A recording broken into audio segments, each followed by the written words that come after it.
Pertanyaan kedua, rahimallahu mura'an 'arafa qadra nafsi.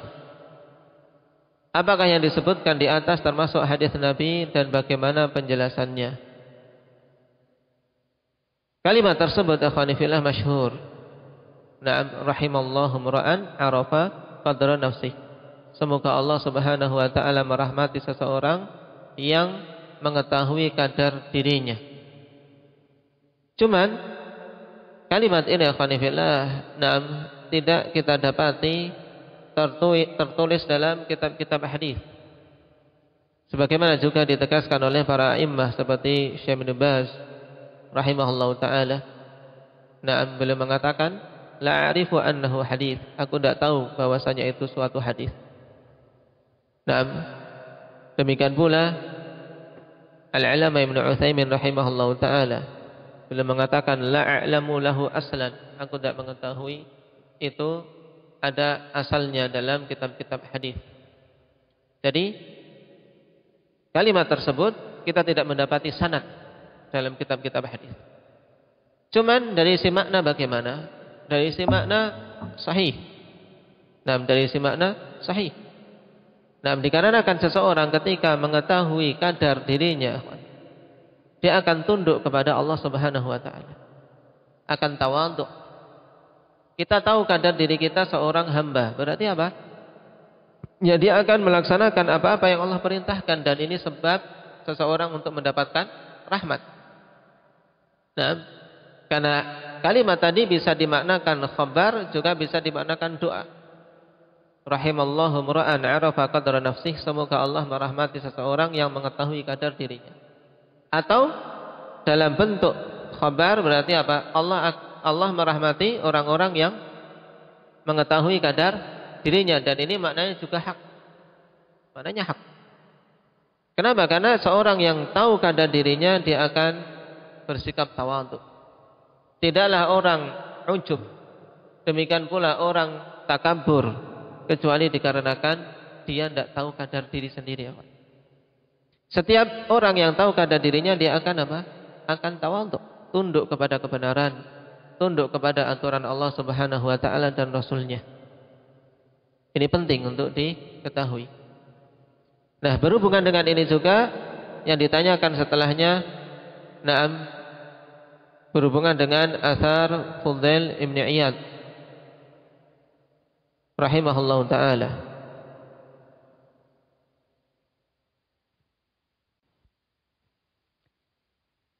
Diriwayatkan oleh Abu Nu'aim dalam Hilyah Al-Awliya. Qala Al-Fudail Ibn Iyad, ra'sul adabi 'indana an ya'rifa ar-rajulu qadrah. Ini juga kalimat bagus. Ra'sul adabi 'indana an ya'rifa ar-rajulu qadrah. Pokok adab di sisi kami yaitu pengetahuan seseorang terhadap kadar dirinya sendiri. Hampir sama dengan kalimat tadi, rahimallahu mura'an 'arafa qadra nafsi. Karena ketika seorang tahu kadar diri, akan mendorong dia untuk beradab dengan adab yang baik. Makanya dikatakan oleh Fudail Iyad, ra'sul adab, yaitu menjadi ra'snya, menjadi pokoknya. Karena kalau kepala kita tumbang, kepala kita dipenggal, akan mati. Sebagaimana pula adab. Nah, adab ikhwani fillah, kalau seseorang di sini tidak sadar, tidak mengetahui kadar dirinya, biasanya tidak beradab. Makanya dikatakan oleh beliau, ra'sul adabi 'indana an ya'rifa ar-rajulu qadrah. Seorang tahu kadar dirinya, itu adalah apa? Pokok dari apa? Adab. Makanya para salafun salih ridwanullah alaihim, mereka sering menasihati untuk apa? Untuk seorang memperbanyak muhasabah. Karena dengan muhasabatun nafs, dia akan tahu kadar dirinya. Akan tahu kadar dirinya. Tapi kalau seorang jarang muhasabah, dia akan melampaui batas, menganggap dirinya orang yang besar padahal dia adalah seorang yang hina.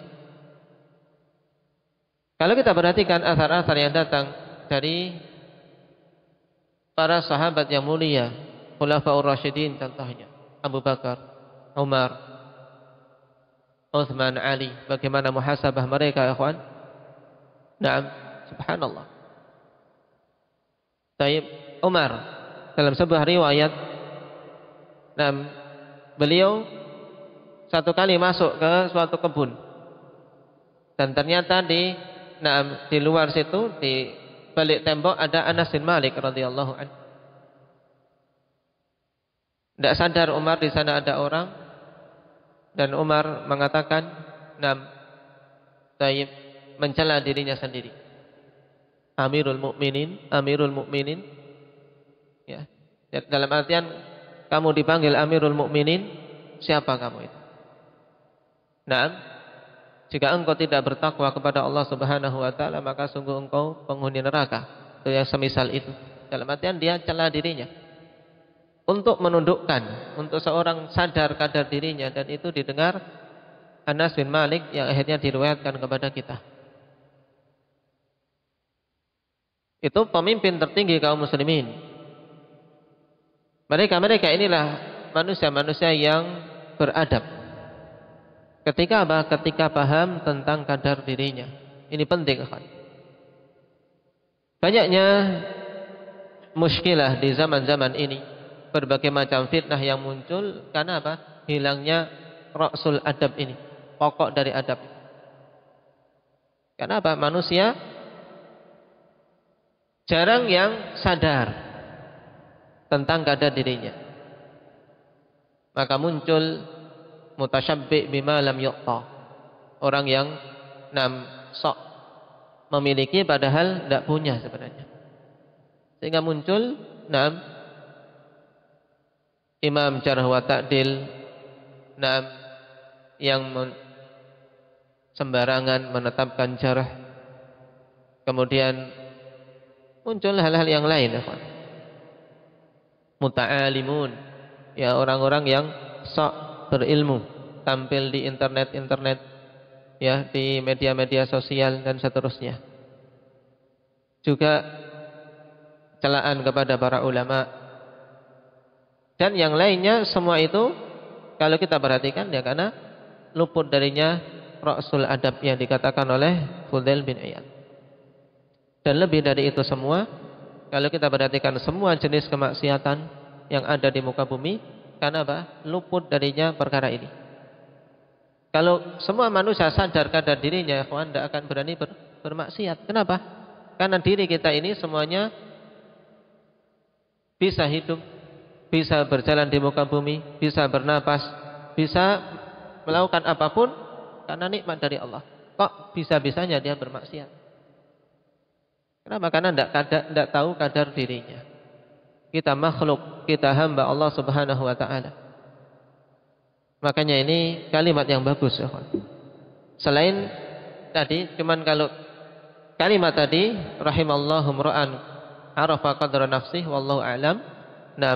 Dari sisi asal kita tidak mendapati hadis yang marfu', cuma maknanya hak. Dan kalimat yang dinisbahkan kepada Fudail bin Iyad ini dalam Hilyatul Auliya ini juga bagus untuk dihafal. Ra'sul adabi indana an ya'rifar rajulu qadrah. Hafal? Umair?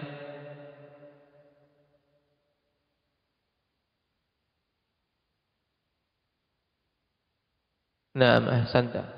Ra'sul adabi indana an ya'rifar rajulu qadrah. Maknanya bagaimana? Maknanya bagaimana? Abang Mujahid?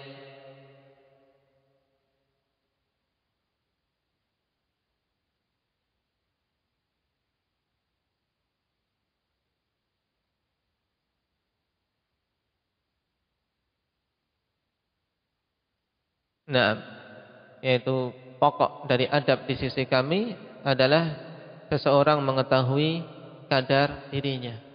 Atau kalau kita mau artikan lebih bagus lagi, an ya'rifa langsung ditakwilkan ke masdar. Yaitu apa? Ra'sul adabi indana ma'rifatur rajuli qadrah.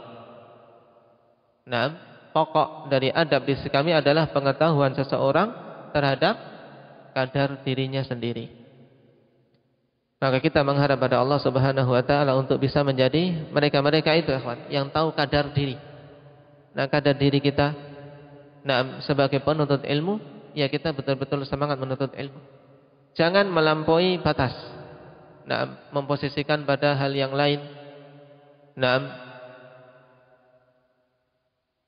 memposisikan pada ranah yang kita tidak pantas untuk memasukinya, misalnya. Dan kondisi seperti inilah yang banyak menimbulkan muskilah di zaman sekarang.